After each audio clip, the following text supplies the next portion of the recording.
Hikayat si miskin. Pada zaman dahulu kala, di negeri antah berantah yang dipimpin oleh seorang raja yang bernama Maharaja Indradewa, hiduplah sepasang suami istri yang sangat miskin. Pada suatu hari, raja-raja, menteri, hulu balang, dan rakyat sedang menghadapi baginda raja. Si miskin juga ingin datang menghadap. Sebelum menemui raja, orang-orang melihatnya tertawa dan melemparinya dengan batu dan kayu hingga badannya penuh darah.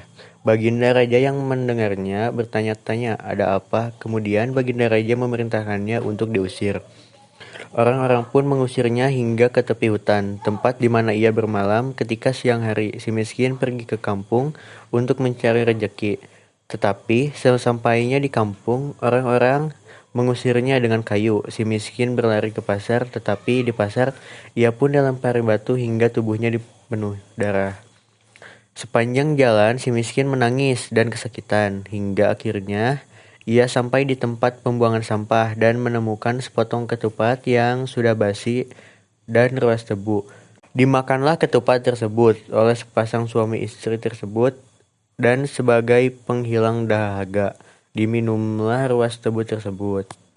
Kemudian hari pun sudah petang, maka si miskin itu pun berjalan kembali masuk ke hutan.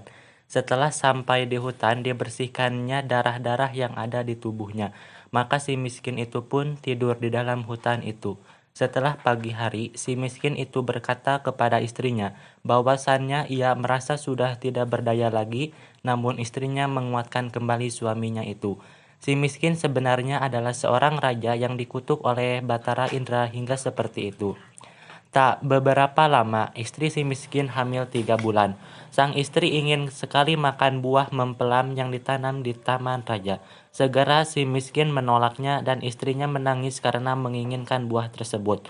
Si miskin berjanji akan membawakan buah tersebut dan istrinya pun berhenti menangis. Si miskin pergi ke pasar dan menemui pedagang buah, meminta buah mempelam yang busuk untuk istrinya yang sedang hamil.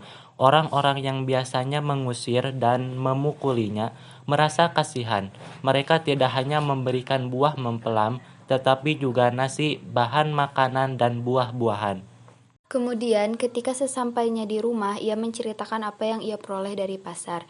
Istrinya menangis menolak semua pemberian itu. Istrinya hanya menginginkan buah mempelam yang ditanam di taman raja. Karena tidak tahan dengan istrinya, si miskin nekat menghadap Maharaja Indradewi yang saat itu sedang mengadakan pertemuan. Si miskin meminta buah mempelam yang sudah jatuh untuk istrinya. Raja memberikannya setangkai. Ketika ia sampai di rumah, istrinya sangat senang. 3 bulan kemudian, sang istri menginginkan buah nangka yang ditanam di taman raja. Si miskin pun pergi menghadap baginda raja dan bersujud memohon buah nangka. Baginda raja pun memberikannya. Hingga akhirnya sang istri melahirkan seorang anak laki-laki yang sangat tampan.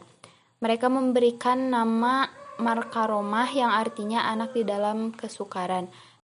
Kemudian si miskin ingin membangun rumah untuk mereka bertiga. Ketika ia menggali tanah untuk menancapkan tiang, ia menemukan telaju yang berisi banyak emas.